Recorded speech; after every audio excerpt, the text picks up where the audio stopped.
Nosso sonho é do tamanho de Rondônia. Nossa vocação é de ir cada vez mais longe. Expandimos nossa área de atuação para levar educação superior de qualidade a quase toda a Rondônia. Todos os dias, somos motivados a melhorar cada vez mais. Investimos incansavelmente na melhoria do ensino superior para um estado que mudou e vai mudar ainda mais. Avançamos na educação superior e continuamos formando profissionais com excelência. Estamos formando um novo estado.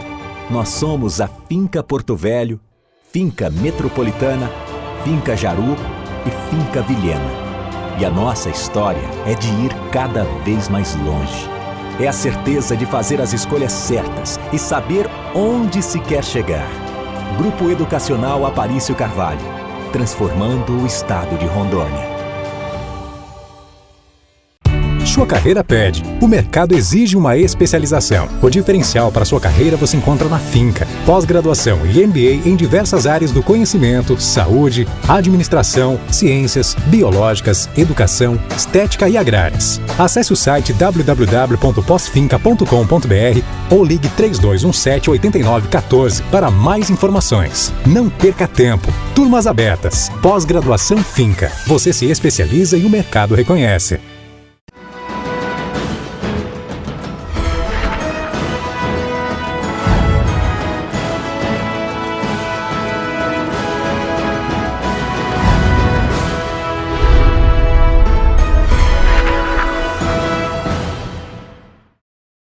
No ar, mais um programa Sala de Opinião.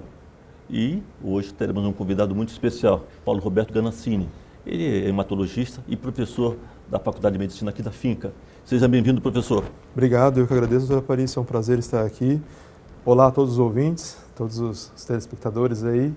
Vamos tentar esclarecer alguns pontos aí importantes. Professor, eu gostaria que você falasse um pouco da sua formação.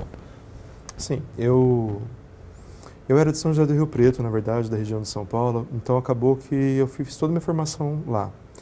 Em São José do Rio Preto tem o Hospital de Base, que é o segundo maior hospital de ensino do país, vinculado a uma faculdade chamada FAMERP, Faculdade de Medicina de Rio Preto, que é uma autarquia estadual que já está com mais de 50 turmas formadas, né, e são mais de 1.000 leitos no hospital, entre UTI, transplantes, né, as enfermarias gerais e especializadas, na verdade é um hospital quaternário, e eu fiz praticamente toda a minha formação nessa faculdade, nesse hospital.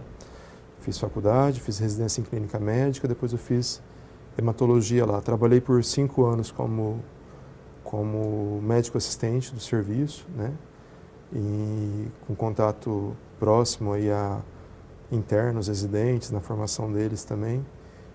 Por conta disso, peguei bastante gosto pelo ensino, né, especificamente da hematologia, que é tido pelos médicos como uma disciplina difícil. E é só lenda, não é real. Mas enfim, tem as peculiaridades, tem as suas nuances e acaba levando um pouquinho de terror aí pro pessoal da graduação e médicos em geral, às vezes tem mais dificuldade com essa área, né? Mas é uma área muito, muito bonita, explica muita coisa. Professor, nós vivemos no Brasil, são debates constantes, queixas constantes, opiniões diversas com relação à saúde pública no Brasil. Eu gostaria que o senhor falasse um pouco sobre esse processo organizacional da saúde pública no Brasil. Nós temos um modelo de saúde que era para ser o modelo talvez mais funcional do planeta, né? Ele é inspirado em modelos que funcionam muito bem no Canadá, Espanha, mas infelizmente, devido à corrupção que a gente tem no país, à desorganização, eu acho que encontra-se nesse estado que todos nós conhecemos aí. Eu acho que o principal problema da saúde pública no Brasil é justamente a questão administrativa. Recurso falta, a gente sabe que falta, mas ao mesmo tempo sobra recurso que é desviado, né? Então, tudo é relativo. E, no meu ponto de vista, eu acho que a questão de se administrar algo que é tão importante para a sociedade de forma política Em todas as esferas isso acontece, a gente sabe como é que são as coisas, né? E eu acho que é isso que tem que começar a mudar. Tem que ter decisões mais técnicas, tem que ter uma forma de governabilidade diferente, né? Que esteja focado mais mesmo no funcionamento das coisas e também a longo prazo, não só naquele governo, ou naquele mandato, ou naquele, né, quadriênio ali, enfim. A gente tem que pensar em planos a longo prazo, que é o que vai trazer um rumo certo para a saúde do Brasil. Acredito que nós temos excelentes profissionais, excelentes serviços, tecnologia de ponta, né, que muitas vezes são importadas, mas até aí o mundo inteiro funciona assim. E eu acredito que temos um futuro brilhante se mudarmos a forma de fazer, né, de organizar, de administrar, nesses recursos que são finitos, mas são passíveis de serem melhor trabalhados. Um dos grandes problemas que enfrentamos, eu acredito, porque muitas vezes não é analisado o aspecto técnico, né? Geralmente é o aspecto político, e se coloca em cargos extremamente técnicos, que necessita do técnico, pessoas políticas que não entendem que muitas vezes não é vinculado com saúde. Não é né? vinculado e colabora para o desastre maior ainda da situação que passamos no país. Sim. O senhor concorda com isso? Completamente. Gênero, número e grau. Como eu coloquei, né, acho que esse é o grande problema. O senhor acha que tem saída? Sim, acredito. Eu acho que toda a sociedade, independente dos problemas, do âmbito dos problemas, da esfera do problema, é possível de ser resolvido. O que depende é de boa, eu acho que empenho mesmo, e de se permitir que as coisas funcionem da forma correta, né? É abrir mão, é delegar funções, é perder talvez um pouquinho de poder político, mas acreditando que aquilo que vai sendo distribuído vai ser para um bem futuro, né? Porque nós vivemos para quê? Né? A sociedade que a gente ajuda a construir é para quem? É para a gente, mas também para as gerações futuras, né? Então acho que está faltando um pouco de conscientização como um todo, da sociedade como um todo, né? Mas principalmente da parte política aí da coisa. Eu acredito que seja possível, não só na saúde, mas na educação, na segurança pública, né? Que a gente está tão em voga aí na questão da segurança pública agora. Mas e nós temos uma sociedade que, apesar dos pesares, apesar da violência do dia a dia, dos exemplos que a gente tem ruins no dia a dia, a gente tem uma sociedade com muita gente boa e capacitada. Como o senhor avalia a educação médica no Brasil?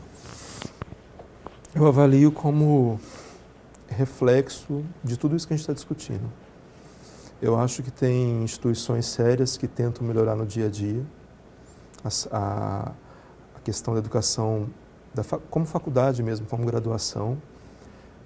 Acredito que o médico tem que ter uma educação continuada, ele tem que buscar isso, e aí os órgãos de regulação, então federal, estadual, né, o CREMERO, a AMB, enfim, tem que propiciar que o médico tenha acesso a esses canais de continuação da formação dele.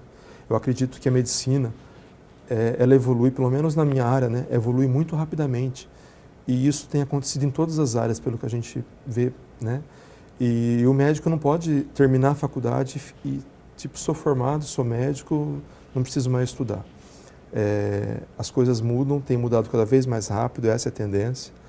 Então, eu acho que, além da graduação, que é uma coisa importante, que tem que ter melhor controle, tem faculdades sem condição nenhuma de funcionamento pelo Brasil afora, nós temos que ter uma educação médica continuada, né? E um médico que também tenha consciência de que precisa ir atrás de informação, que ele não pode ficar estagnado naquilo que ele sabe, né? Porque ele vai ficar para trás, inevitavelmente. O mercado é extremamente competitivo e a necessidade de estar sempre atualizado na profissão de médico não tem como parar, né? Não, é impossível, tem que continuar. Mas independente, o mercado... O avanço é muito grande, né, na medicina, né? É rápido, né? Tecnologias novas, né? Então medicações de classes novas vão surgindo, com suas benesses, seus efeitos colaterais, seus problemas, né? E as pessoas têm que saber lidar com isso. Então, quando prescreve uma medicação, você tem que saber o que você espera dela em efeito benéfico e também efeito adverso, né? É um processo contínuo que não para, não é porque a droga foi lançada que aquilo, né?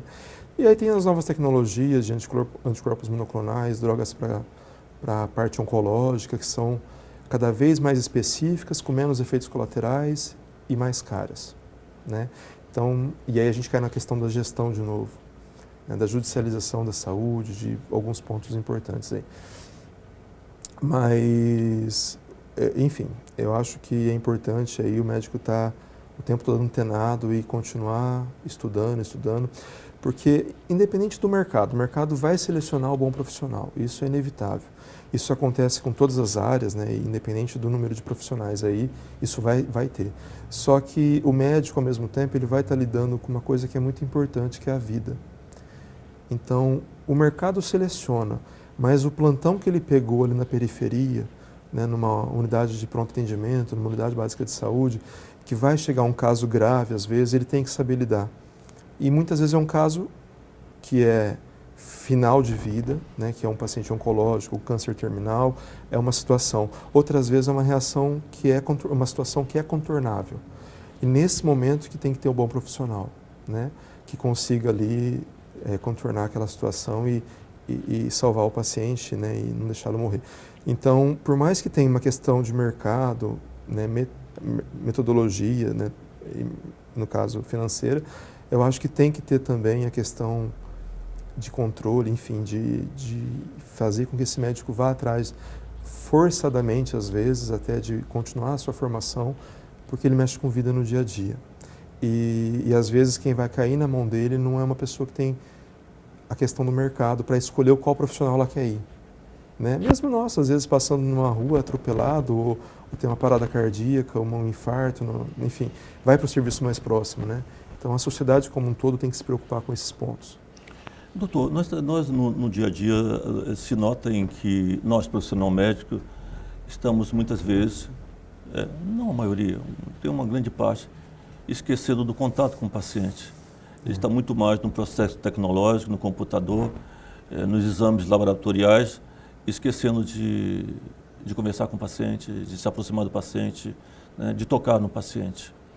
Como que o senhor vê essa regressão? Uma regressão. Acho que o senhor usou o termo correto aí, né? As coisas evoluem, isso faz parte do dia a dia, né, da medicina, vai continuar sendo assim, não tem como voltar, mas ao mesmo tempo o médico não pode perder sua humanidade,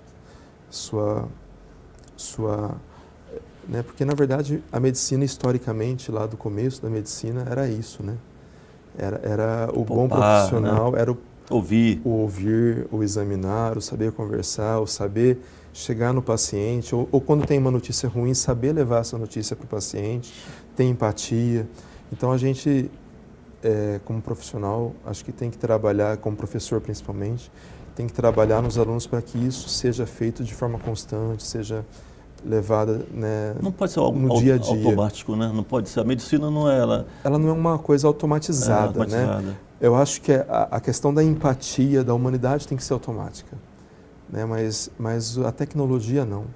Eu acho que inclusive antes do paciente submeter um tratamento, uma cirurgia por robótica, né, que já é realidade, ou ele tem que saber o que ele vai fazer, o porquê que ele vai fazer, como vai fazer, os efeitos a longo prazo, a curto prazo, quais são as chances daquilo dar certo ou dar errado, isso depende de conversa, né? Eu acho que, na verdade... Mas antes da robótica, antes de qualquer tipo de cirurgia, a necessidade desse contato com o paciente, sim, da palpação, né, do exame clínico, da avaliação clínica, né, do paciente, das observações, do diálogo, né? Do diálogo, da saber o porquê, do como veio a história do paciente, né? O que ele traz para a gente, que todo mundo tem uma história e às vezes você perde 5 minutos, que não é perder, é ganhar, que isso vai te trazer informações preciosas no contexto todo.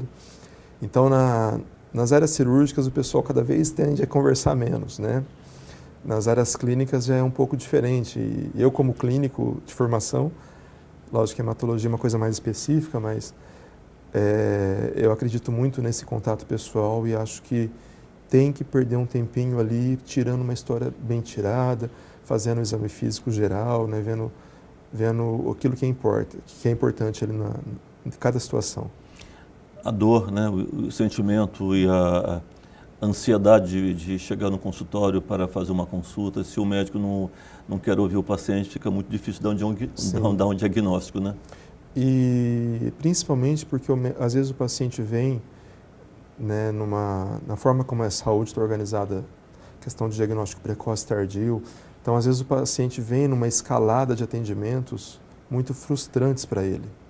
Ele passou às vezes por 10 profissionais para conseguir chegar até você. E ele tem a esperança de que você resolva o problema, né? E se você não tem esse know-how de saber conversar, lógico que você não pode também abrir para 2 horas de consulta, que aí o serviço não anda, né? As coisas não funcionam também.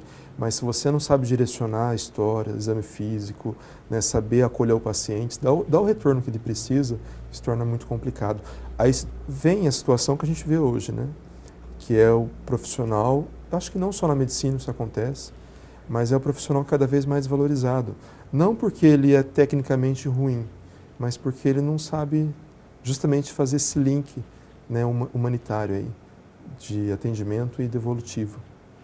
Às vezes numa conversa se dá o diagnóstico e muitas vezes resolve a dor daquele paciente. A dor do paciente e a frustração futura, né, reduz o índice de processos médicos, que eu acho que o processo só vai nascer quando não teve uma relação boa ali, né? Lógico, tem as situações diversas, principalmente em emergência, né? Mas se reduz inclusive essa parte, né, de processos, de mal entendimentos,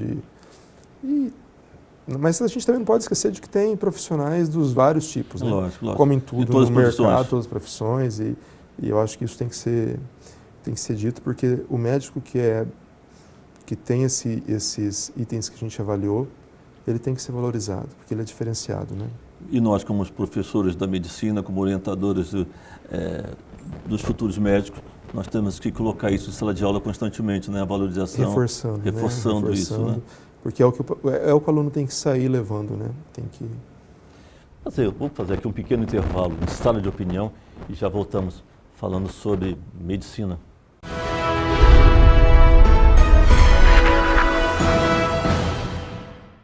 Sua carreira pede. O mercado exige uma especialização. O diferencial para sua carreira você encontra na Finca. Pós-graduação e MBA em diversas áreas do conhecimento, saúde, administração, ciências, biológicas, educação, estética e agrárias. Acesse o site www.posfinca.com.br ou ligue 3217-8914 para mais informações. Não perca tempo. Turmas abertas. Pós-graduação Finca. Você se especializa e o mercado reconhece. Nosso sonho é do tamanho de Rondônia. Nossa vocação é de ir cada vez mais longe. Expandimos nossa área de atuação para levar educação superior de qualidade a quase toda a Rondônia. Todos os dias, somos motivados a melhorar cada vez mais. Investimos incansavelmente na melhoria do ensino superior para um estado que mudou e vai mudar ainda mais. Avançamos na educação superior e continuamos formando profissionais com excelência. Estamos formando um novo estado. Nós somos a Finca Porto Velho, Finca Metropolitana, Finca Jaru e Finca Vilhena. E a nossa história é de ir cada vez mais longe. É a certeza de fazer as escolhas certas e saber onde se quer chegar. Grupo Educacional Aparício Carvalho, transformando o estado de Rondônia.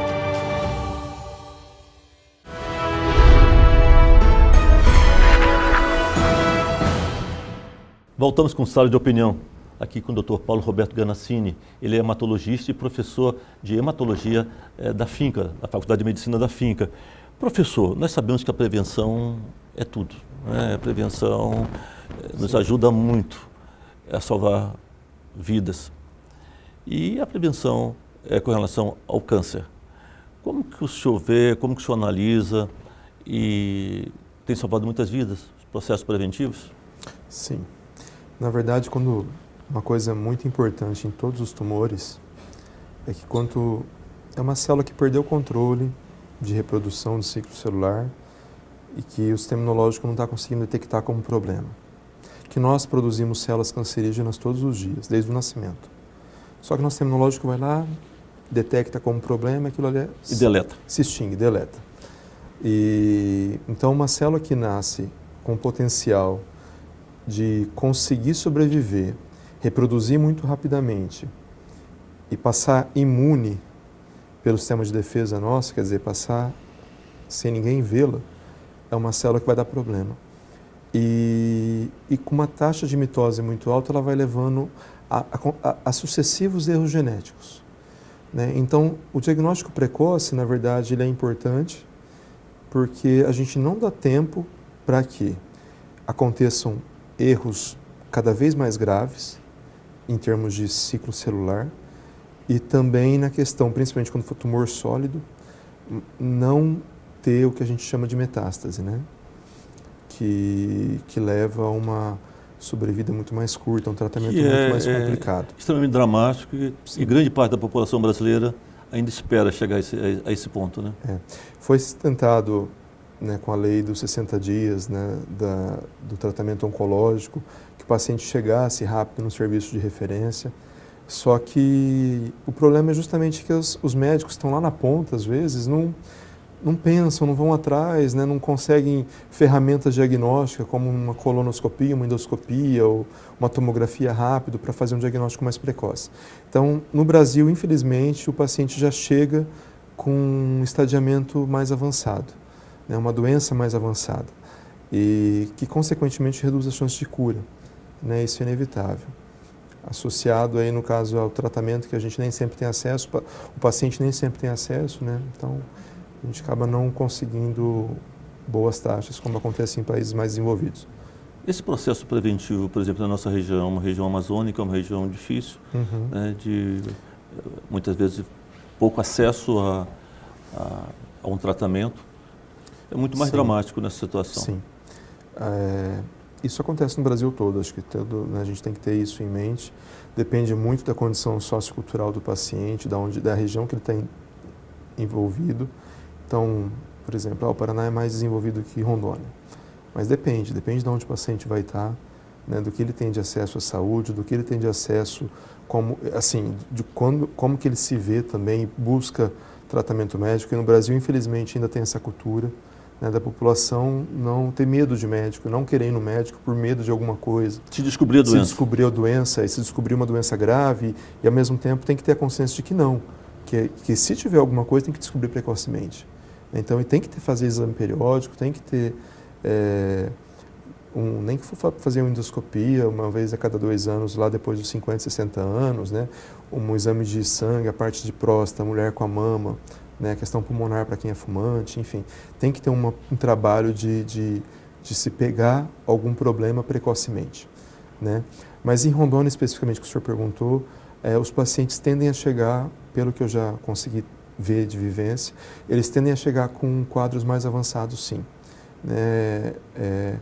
Eu acho que é uma questão que envolve cultura e também acesso, né? Acesso ao diagnóstico, né? Acesso aos serviços de saúde, também o médico, não porque o médico lá na ponta não peça ou não pense, mas às vezes não consegue o exame que precisa, né? Então acho que a gente tem que trabalhar para desenvolver algumas coisas mais em termos de prevenção. Existe trabalho de prevenção, mas eu acho que ainda é muito incipiente. Tem que melhorar. Em termos de prevenção, voltando a falar entre homens e mulheres, os homens são muito mais, deixa para lá, né? E as mulheres são mais ativas nesse processo, elas se cuidam mais. O homem é mais medroso e muito mais descuidado, né? Ele é mais resistente, né, em geral. Resistente. E a mulher, ela ouve muito a questão do câncer de mama, né? E é uma coisa que já foi, então a mulher tem uma coisa mais cultural de se cuidar. E isso é no mundo todo.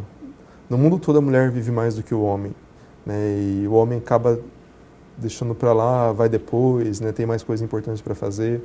E entra na questão também de preconceito, né?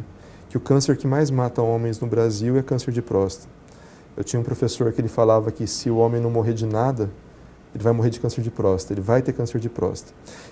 graças a Deus, não é um câncer que mata de forma rápida, né? É um câncer que tem dependência hormonal, que você tem várias linhas de tratamento para correr atrás, para tratar, enfim. Mas Os sintomas são mais gritantes? É muito variável, né? Você tem, às vezes, um paciente, ele se confunde muito com hiperplasia benigna de próstata, que é aquele que a próstata aumenta sem ser necessariamente um tumor, que ela aumenta de forma homogênea, né? E aí a pessoa começa a ir mais no banheiro à noite, a não conseguir esvaziar a bexiga completamente. Então se confunde um pouco com esses sintomas, mas pode ter também sangue, né? Sangue na urina, sangue no ejaculado, no sêmen. Pode ter quadros reativos de diarreia, enfim, dor. É muito complicado. Mas eu queria falar entrar, doutora Aparício, na questão do preconceito. O homem, principalmente na questão da próstata especificamente, ele não quer ir no médico, né? Ele não quer ter a questão do exame físico, e ele não percebe de que aquilo é uma coisa que vai muitas vezes salvar a vida dele. Principalmente naquelas famílias que têm histórias de câncer de próstata, né, ali dentro daquela família. Mas lógico, não é só a próstata, a gente tem que pensar em tudo, tem que fazer exames periódicos de tudo. Tem a questão de câncer de estômago, intestino no Brasil, que é muito prevalente, né? Tem as doenças hematológicas que são diagnosticadas tardiamente, porque muitas vezes não se faz nem o hemograma, né? E o hemograma já te dá algumas evidências de que é um exame tão simples, barato, do dia a dia, né? Então já te dá algumas pistas ali, como uma anemia que não resolve, uma plaqueta mais baixa, né? Um leucócito mais baixo ou mais alto, dependendo do problema. Então, tem a questão cultural de acesso, né? E historicamente o homem realmente se cuida menos do que a mulher. E é mais medroso. É mais medroso. Mulher tem a questão das gestações, né? De ser mãe. Acho que a mulher sofre mais ao longo da vida, isso é uma coisa natural.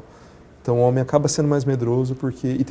E o homem tem uma tolerância menor à dor de forma natural, né? De forma... E quando se desperta para o problema muitas vezes já está bem tarde, né? Já está mais tardio, mais complicado de tratar, né? Então, diagnóstico precoce aí, pessoal, vamos atrás do diagnóstico sempre o mais precoce possível, né? Não pode ter medo, não pode ter preconceito, tem que ir atrás. E a dificuldade muito grande do atendimento para esses casos, em termos de consultas, de ambulatórios? Não, eu acho aqui no estado de Rondônia nós temos alguns lugares, né? Sim. Tem a Policlínica Oswaldo Cruz, que tem urologista, que é um trabalho, né? Já... Tem o pessoal, né, da São Pelegrino, que eu trabalho lá, inclusive, atualmente. Tem o Hospital do Amor, que é do pessoal de Barretos, né? Que está aí. Tem um centro oncológico em Cacoal. Então, acho que o importante é fazer o diagnóstico, né, para o paciente ser encaminhado para o serviço de referência dele, tratar, né, e ficar... lógico, com certeza tem lugares que não se investiga direito, né?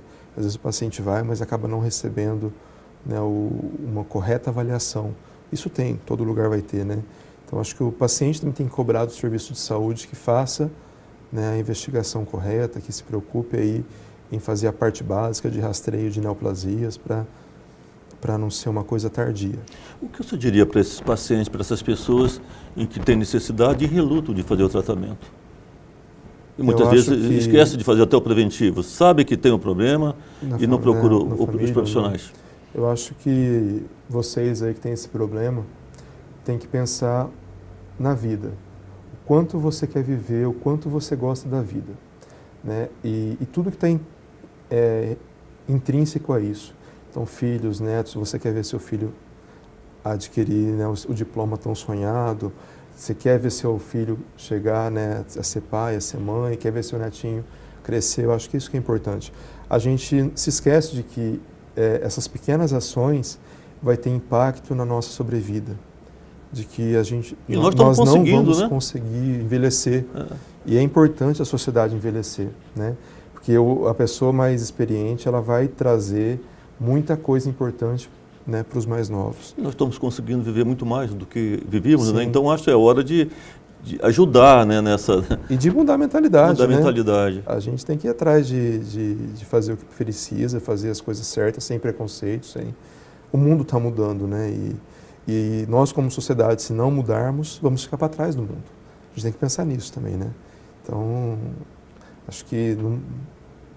O que nós queremos... E nós só temos uma vida, né? Exatamente. E a felicidade da família vai embora um, já desestabiliza desestabiliza tudo, todo né? mundo. Então, quer dizer, nós precisamos pensar nos filhos, na mulher, e a mulher pensar no esposo, nos filhos, e assim, né? Nós precisamos viver. E é impossível não conseguir um tempinho para ir lá fazer um exame, para passar numa consulta, né? A gente que não quer encontrar esse tempo, muitas Mas tem vezes. aquele teimoso. Tem Aquele teimoso, tem aquela teimosa, né? Não quero fazer, eu quero morrer assim mesmo, entendeu? Esquecendo da felicidade, né? E da desarmonia que é vai causar. Vai causar, né? Uma patologia, uma gravidade dessa, uma doença dentro de casa. Muitas vezes nem morre, né? Quer dizer, às vezes leva um sofrimento extremamente intenso. longo, intenso, e a família acaba sofrendo junto também, né? Então, a gente vê casos aí que a pessoa demora às vezes anos para conseguir, né, falecer e ficar em paz, né? Mas tudo isso envolveu muito sofrimento. Então o que você quer para você, né, e para sua família? Então, acho que é isso que é o importante. Esquecer preconceito, esquecer aquilo que não é importante, que a gente rotula como importante, mas não são. E o homem resiste muito ao toque. Ele acha que o toque é algo assim que vai contra a sua masculinidade, né? Infelizmente. E na verdade é o contrário, né? O ser homem é ir atrás de se cuidar, ir atrás de... E aquilo não vai mudar a sexualidade de ninguém, não vai fazer nada de... Isso é muito mais complexo, né, do que um simples exame. Se fosse assim, tanto a gente sabe, a mulher no dia a dia, o tanto que ela acaba sendo um parto normal, né? São vários toques que acontecem de forma dolorosa, porque tem que acontecer às vezes para ver a evolução de um parto, né? Então, a gente não tem que ter preconceito, medo, uma coisa tão rápida, indolor praticamente, né? E associado ao exame de sangue, lógico. Lembrar que é sempre importante ter as duas coisas, não só o exame de sangue. Tem muitos lugares aí que só faz o exame de sangue, às vezes teve um aumentozinho, é importante estar tocando o paciente, né, tá indo atrás. Isso, lógico, é um dos tumores. A gente vai ter uma gama imensa aí de patologias e problemas, né? Vamos fazer aqui um pequeno intervalo em sala de opinião e já voltamos.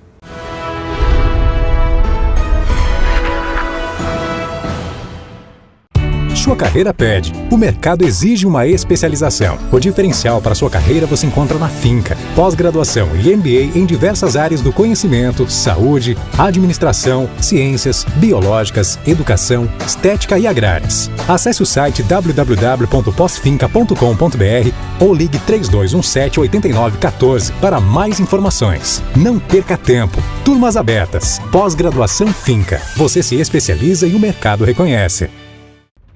Nosso sonho é do tamanho de Rondônia. Nossa vocação é de ir cada vez mais longe.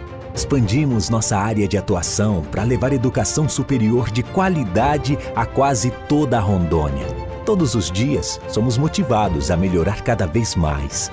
Investimos incansavelmente na melhoria do ensino superior para um estado que mudou e vai mudar ainda mais. Avançamos na educação superior e continuamos formando profissionais com excelência. Estamos formando um novo estado. Nós somos a Finca Porto Velho, Finca Metropolitana, Finca Jaru e Finca Vilhena. E a nossa história é de ir cada vez mais longe. É a certeza de fazer as escolhas certas e saber onde se quer chegar. Grupo Educacional Aparício Carvalho, transformando o estado de Rondônia.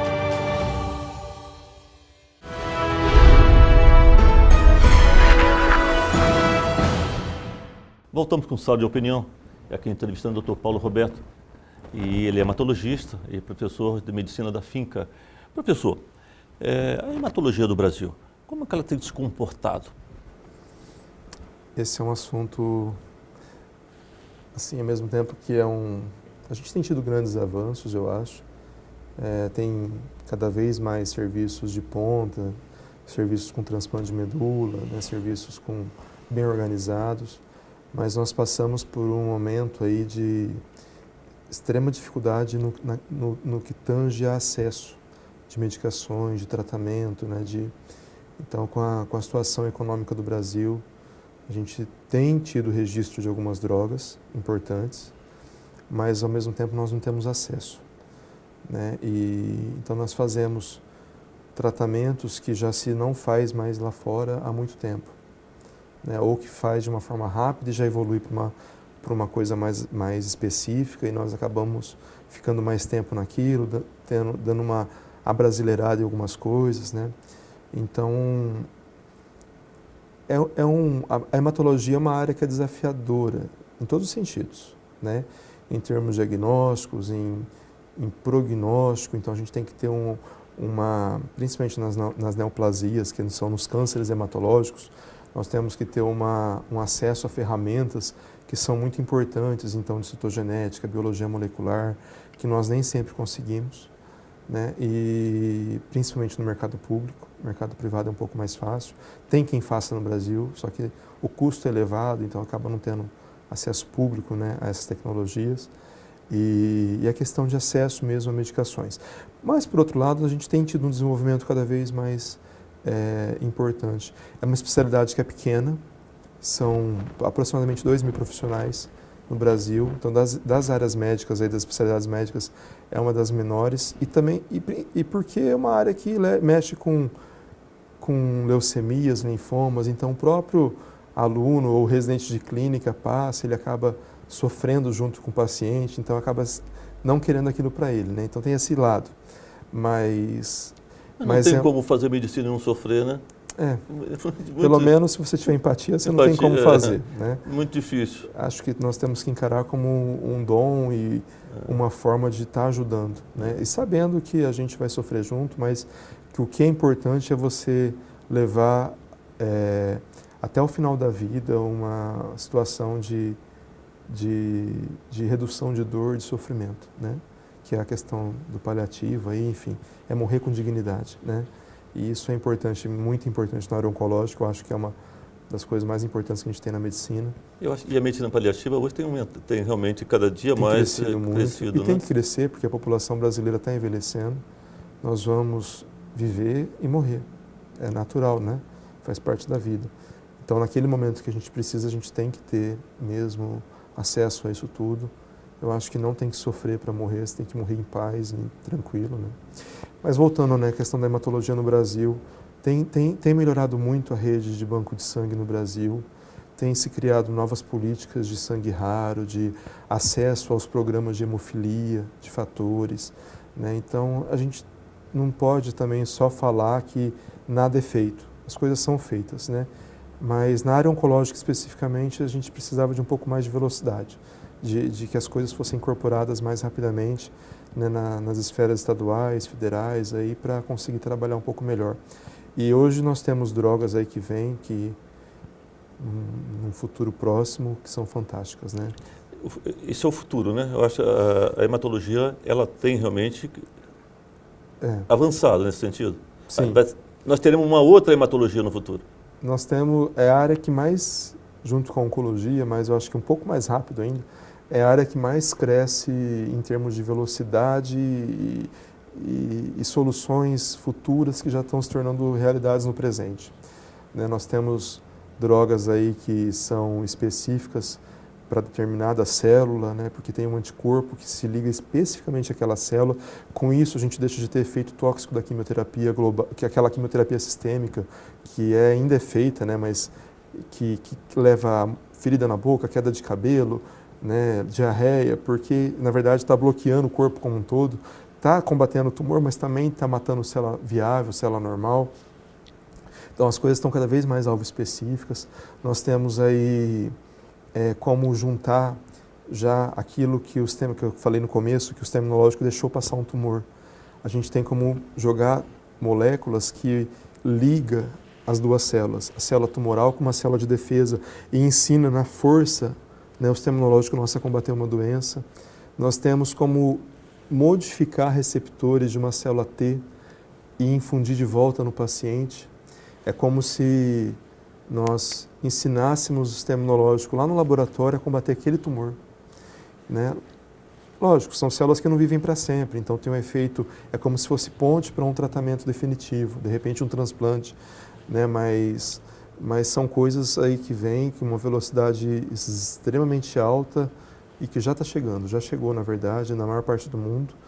No Brasil a gente só consegue através de processo judicial e casos selecionados, mas que em breve vai estar cada vez mais presente. né? Então essa é a hematologia do futuro. Acho que não só hemato, como a oncologia clínica, que é, né, que é tumores sólidos, então estômago, intestino, próstata, né, pâncreas, fígado, enfim, os outros tumores aí sólidos. A gente vai ter cada vez mais drogas com esses mecanismos cada vez mais inteligentes, que agem especificamente naquele problema. Professor, em termos de diagnóstico, como que o senhor vê a hematologia para as doenças raras? Tem evoluído muito também, né? Nós temos... porque no passado a gente tinha uma situação que você às vezes até tinha o diagnóstico, mas você não tinha um tratamento.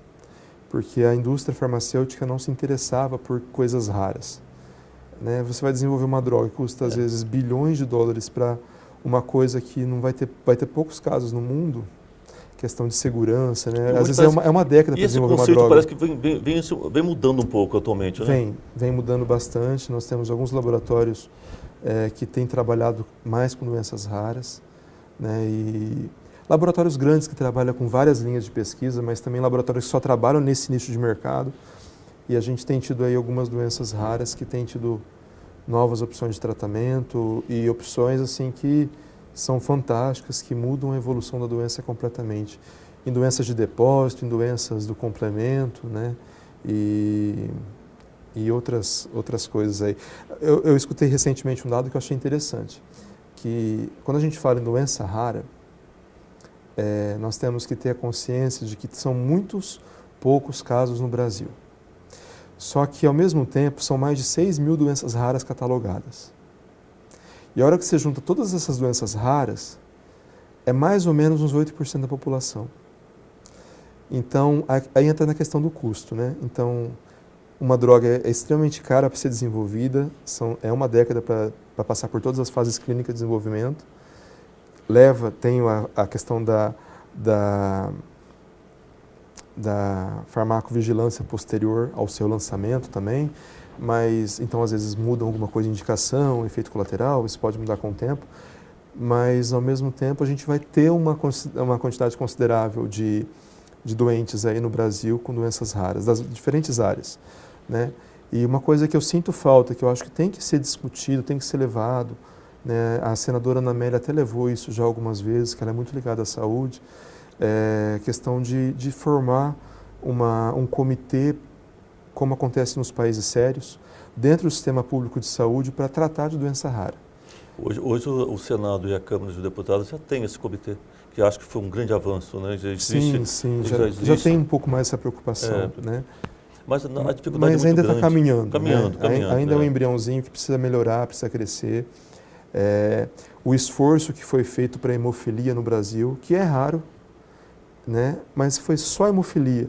Então a gente tem que ampliar, eu acho que o tratamento para outros pacientes aí também, para as diferentes condições, diferentes situações. A questão, né, lógico, do aconselhamento genético, né? Você quer ter um filho com esse problema ou não? Se optar por ter, como é que vai ser? A gente tem que dar margem para que seja selecionado embrião. É uma discussão ética, né? Mas que tem que acontecer, que tem que ser levado em consideração. Não é porque a pessoa tem uma doença rara que ela tem que estar fadada, né, a não ser tratada, a morrer, né, enfim. Então tem um monte de coisa por trás disso tudo e a gente tem que abrir os olhos como sociedade. Nós temos que cuidar também desses pacientes raros, né? Eu acho que é a questão humana mesmo, né? É interessante que nós temos um problema sério no Brasil, que é com relação à distribuição de medicamentos. Sim. E que é algo extremamente preocupante. Agora, eu imagino, por exemplo, que eu gostaria até que o senhor falasse sobre isso, a dificuldade que tem um paciente com doenças raras para fazer esse tratamento. Já não existe os medicamentos para atender a população. E não imagina os custos de um tratamento para esse paciente com doenças raras. A gente tem aquela situação de que muitas vezes você não tem o quimioterápico para uma neoplasia do dia a dia, né, comum. Então, a gente acaba judicializando muita coisa. Esses pacientes de doenças raras, infelizmente, a grande maioria deles vão conseguir tratamento somente através da judicialização. E o que é um erro, se a gente pensar em termos de saúde pública e financeira. Porque uma vez que você tem a judicialização, o paciente precisa daquilo Então, com certeza, ele passou por 1, 2 especialistas que indicaram, está bem indicado geralmente, né? Então, é um erro para o Ministério da Saúde, inclusive. Porque se o Ministério da Saúde abre uma política de doenças raras, de medicações, comprando a medicação direto, ele consegue negociação de preço. E quando vai para a judicialização, o juiz determina que se compra em tantas horas e o Ministério tem que se virar para conseguir comprar. E compra com aquele absurdo, E compra no preço cheio, que a gente fala, né? Compra no preço que está registrada a droga. Então, acho que tem que ser discutido a questão... Porque assim, a pessoa que não é uma doença grave, que mata rápido, ele vai conseguir ter o diagnóstico, vai conseguir ter a indicação da medicação e vai acabar uma hora ou outra tendo acesso à medicação. Então, é uma forma de barrar um gasto que é, de certa forma, não inteligente, né? Quando a gente faz uma política de acesso a medicações, eu acho que você consegue, como administrador, negociar muito melhor essa questão de acesso e também do preço. Então, o que o Ministério vai pagar e nós, como sociedade, vamos pagar por uma medicação, vai se tornar muito menor. Com isso, a gente consegue, né, tratar mais pessoas, enfim, abrir outras linhas de tratamento, cobrir outras coisas, né? Então, eu acho que é uma forma de tentar barrar um gasto que não é viável, não é inteligente e não deveria ser feito. Nós temos que arranjar um mecanismo para solucionar esse problema o mais rápido possível, né? Sim. Porque o sofrimento é grande para os dois lados. Eu acho que é um absurdo se jogar o dinheiro que se joga fora comprando o medicamento dessa forma. Sim. Né? E nós temos que observar também da necessidade que tem que se comprar esse medicamento. Então, nós temos que já ter esse medicamento em estoque, tentar comprar com preços acessíveis para que a população possa ter acesso mais fácil. E também, né? não ficar desabastecida. Desabastecido, né? Porque aí entra naquela coisa, ganhou judicialmente, mas não comprou. Não chegou, não tem planejamento. E a observação que nós temos é que sem, né? muitas vezes a justiça determina a compra do medicamento, mas o governo federal, estadual ou municipal não compra e o paciente vai a óbito, né? Sim. Então, temos alguns casos muito demorado essa história, né? Sim. Porque se recorre, né? E aí ninguém é culpado, né? E aí não se acha um culpado, e são vidas que são perdidas, né? E tudo bem que tem o custo, mas é aquela coisa, né? A gente, como sociedade, vai deixar a pessoa morrer por uma coisa que às vezes é tratável e tem uma qualidade de vida e uma sobrevida a longo prazo fantástica. E é diferente de uma droga para câncer que custa 2 milhões e que vai aumentar a sobrevida em 3 meses. Isso é uma coisa que tem que ser discutida sim, pensada, né? Já mais uma doença de metabólica, uma doença de complemento, enfim, as doenças raras que têm uma sobrevida normal quando o paciente é tratado, a gente vai matar esse paciente por conta de acesso, né, de não ter. Então, é a consciência coletiva. E beira o absurdo, né? Beira o absurdo, infelizmente. Vamos fazer aqui um pequeno intervalo em sala de opinião, mas já voltamos.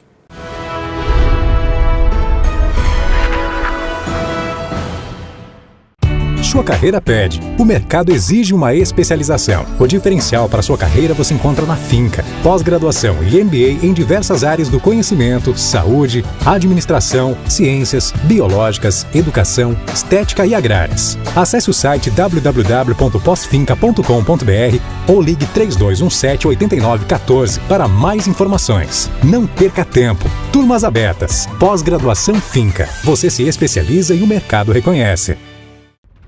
Nosso sonho é do tamanho de Rondônia. Nossa vocação é de ir cada vez mais longe. Expandimos nossa área de atuação para levar educação superior de qualidade a quase toda a Rondônia.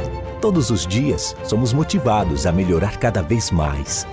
Investimos incansavelmente na melhoria do ensino superior para um estado que mudou e vai mudar ainda mais. Avançamos na educação superior e continuamos formando profissionais com excelência.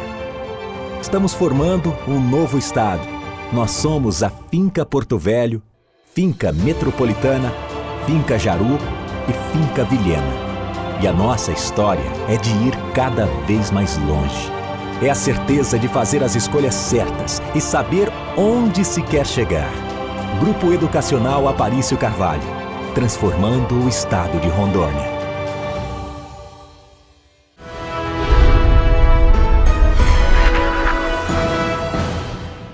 Voltamos com sala de opinião e com o Dr. Paulo Roberto Ganancini. Ele é hematologista e professor de medicina aqui nas faculdades Finca.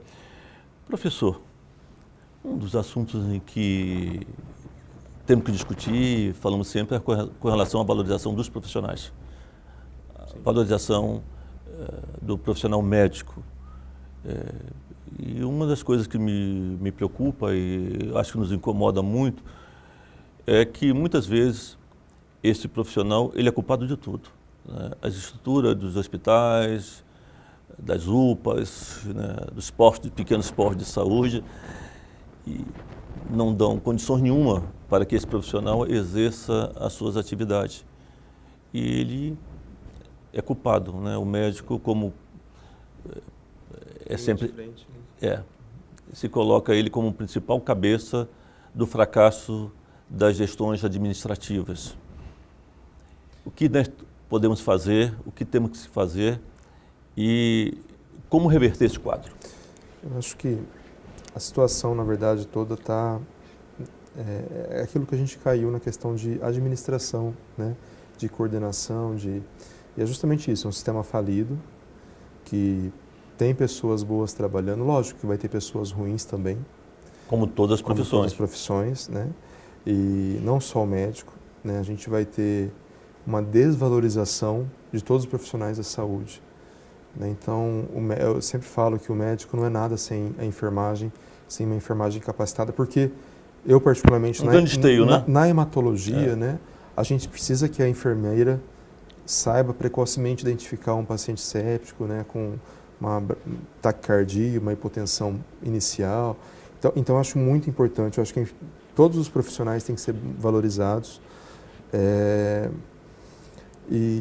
Infelizmente, eu acho que não só o médico, também por esse lado, o médico acaba sendo a cabeça, o estopim em algumas situações aí, acaba sofrendo as maiores críticas e sanções, né, de poder político, enfim.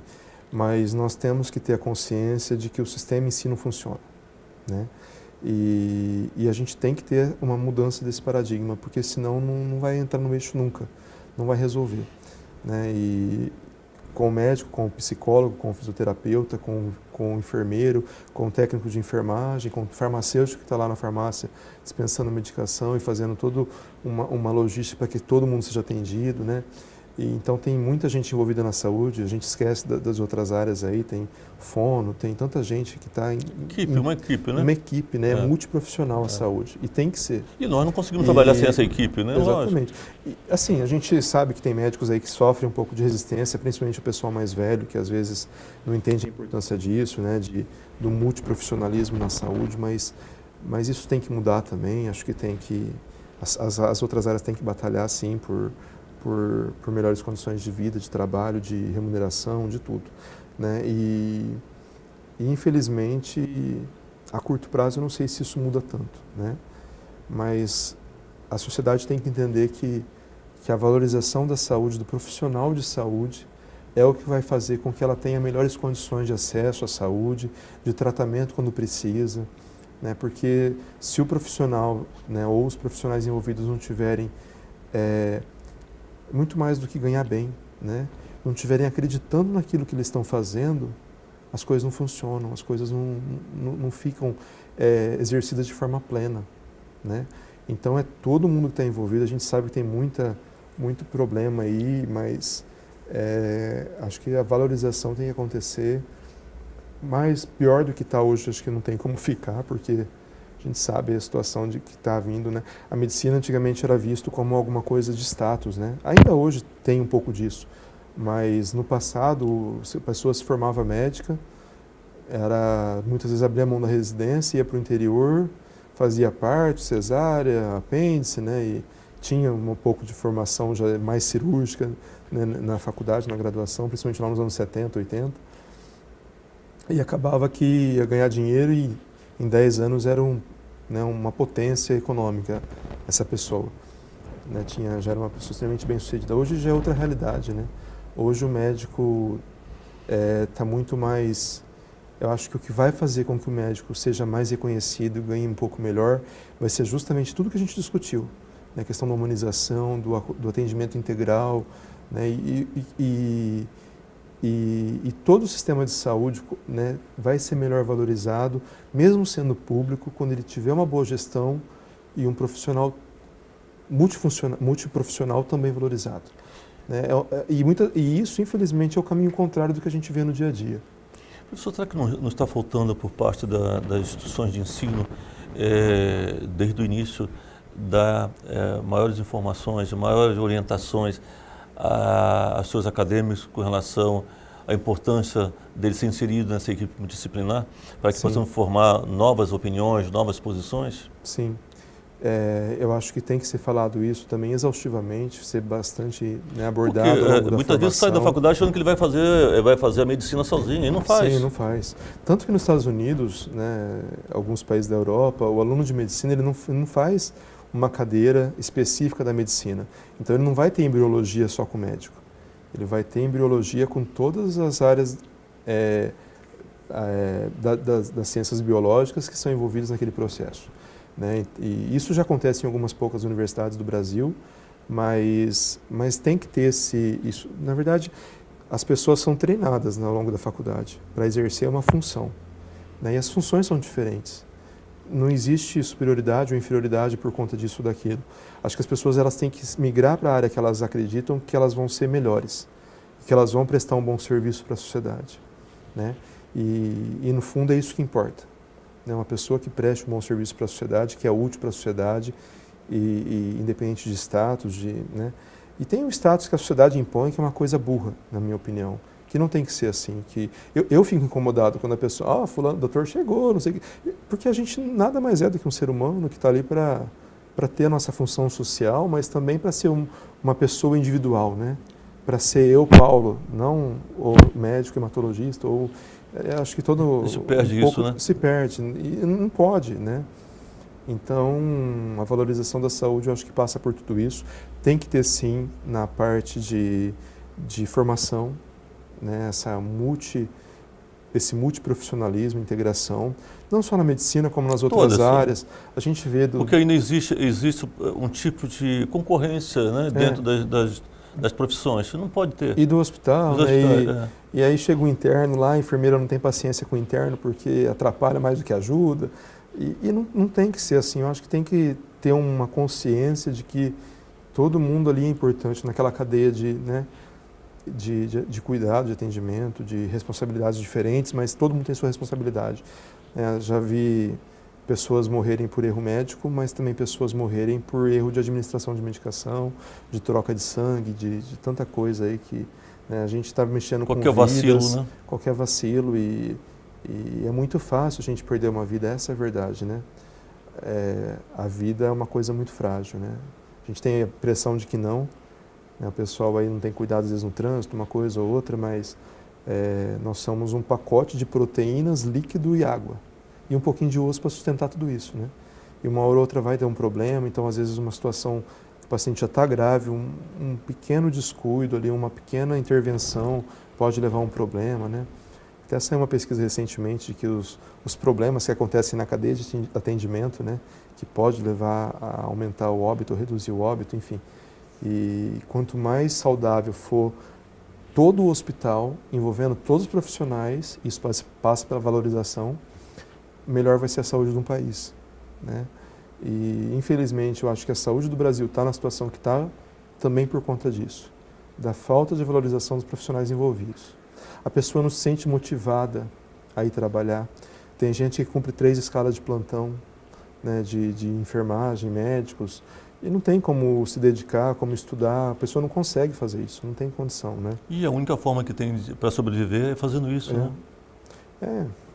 E principalmente nas que são mais valorizadas ainda, né? Então é uma situação complicada, não é saudável, é o sistema que está doente, né? E a gente tem que ter esse olhar crítico e tentar resolver essas coisas, né? Então acho que não se faz um país sem saúde, sem educação. As coisas estão muito ligadas e querendo ou não, a gente passa na questão da saúde pela educação desses profissionais, né? E pelo entendimento disso tudo, né? Enfim. Falta talvez um trabalho motivacional, falta talvez um trabalho de coaching institucional mesmo né? Mas aí você cai naquela situação de que não tem verba nem para comprar o básico, né? Falta luva, falta gás, falta algodão, falta esparadrapo. Então como é que você vai investir nisso daí? Mas temos que achar uma solução. Professor, estamos chegando ao final de Sala de Opinião. Quero aqui agradecer imensamente a sua vinda aqui ao programa e da nossa satisfação. Eu que agradeço, foi um prazer atendê-los aí. Espero a gente ter elucidado algumas coisas, né? E retomando, não tenham medo de fazer os preventivos, é importante a gente estar sempre buscando um diagnóstico precoce aí e lutando por um mundo mais justo, uma sociedade mais justa, né? Uma saúde melhor, não só saúde, como educação. Acho que está na hora da gente dar um basta em como as coisas são feitas nesse país e mudar. Vamos mudar. E aqui chegamos ao final de Sala de Opinião. Um grande abraço a todos e até o próximo programa.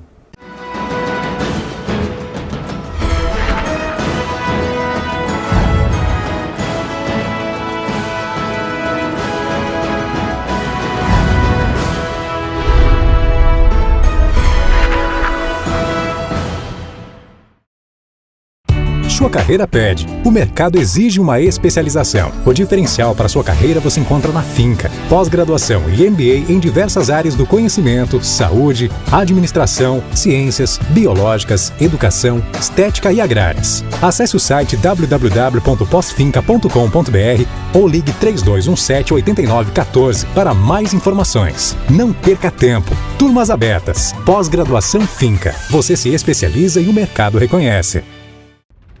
Nosso sonho é do tamanho de Rondônia. Nossa vocação é de ir cada vez mais longe. Expandimos nossa área de atuação para levar educação superior de qualidade a quase toda a Rondônia. Todos os dias, somos motivados a melhorar cada vez mais. Investimos incansavelmente na melhoria do ensino superior para um estado que mudou e vai mudar ainda mais. Avançamos na educação superior e continuamos formando profissionais com excelência. Estamos formando um novo estado. Nós somos a Finca Porto Velho, Finca Metropolitana, Finca Jaru e Finca Vilhena. E a nossa história é de ir cada vez mais longe. É a certeza de fazer as escolhas certas e saber onde se quer chegar. Grupo Educacional Aparício Carvalho, transformando o estado de Rondônia.